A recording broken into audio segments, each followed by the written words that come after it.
Hey guys, it's me Ram here, and in today's video we're going to be taking a look at the ZhiSu Mini 4x4 Speedcube. And you guys might be wondering why this all of a sudden. Well, I actually tried Divij Yadav's Mini YJ 4x4 at a comp 2 months ago and I actually really liked it. Therefore, I just decided to pick one up of my own because I'm not really a huge fan of any of the 4x4s on the market right now that I've tried. The Ausu worm is a little bit catchy and the MGC just feels a little bit weird overall. Anyways, with all of that being said, let's go ahead and open this up. And as always, I'd like to give Speedcube Shop a massive thank you for sending me this puzzle to test out. If you want to buy this cube or any other Speedcube, be sure to get it at Speedcube Shop and use the discount code RAM for 5% off your order, as well as a shout out at the end of my latest video. Alright then, here we go. The Mini 4x4. Let's go ahead and open this up. And here we have the typical YJ accessories box, which I won't take a look at. I've shown it a billion times. And of course we have the Mini 4x4 itself. Let's go ahead and open it up.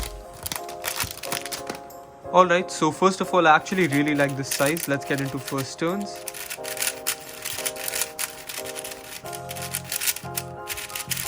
Alright, so out of the box, this cube actually feels kinda sluggish and really dry.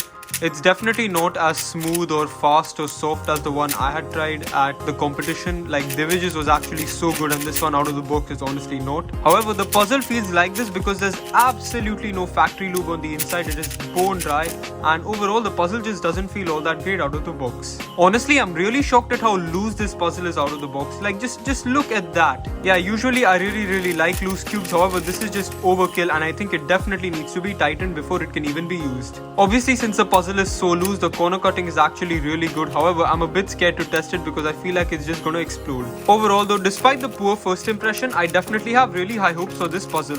The one I tried was absolutely phenomenal, and with a price like this, you really can't go wrong with a magnetic 4x4. Anyway, not really much more I want to say here. I will go ahead and lube, tighten and break in this puzzle, and I will go ahead and get back to you guys with my final thoughts towards the next segment of this video. See ya. Hey guys, I've had this cube for a couple of months since then. I've been solving on it on and off, and I've finally gotten the chance to share my thoughts. Out of the box, despite past positive experiences with this cube, I found it way too loose and strange. It was popping and corner twisting and overall just felt weirdly slow. However, after tightening, a ton of experiment with setup and getting used to the cube, I can finally say that it's my new main 4x4. The problem with most 4x4s is that their inner layers feel a bit too slow, but it is totally the opposite with this cube. If you keep it on a loose enough setting like I have, the cube's inner layers are the best I've ever felt. The outer layers of this cube are actually slower than the inners, but after doing the good old Luna/Stardust setup, the outer layers feel totally fine.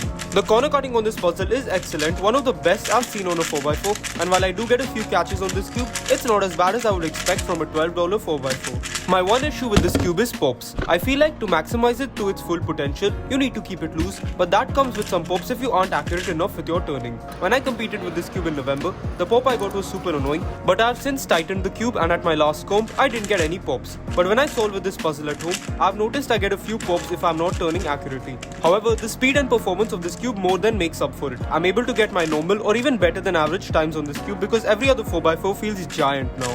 So overall, would I recommend this cube? Well, if you're a beginner on a tight budget and don't mind the small size of this puzzle, go for it. I think size aside, it's one of the best 4x4s on the market. However, if you're more advanced and don't quite have accurate turning, I can't quite recommend this cube to you because I think it has the best potential when it's used loose. Either way, this cube is just priced so well, and if you really want to just try out a new 4x4, you can't really go wrong with this. It might work out better than you would have thought.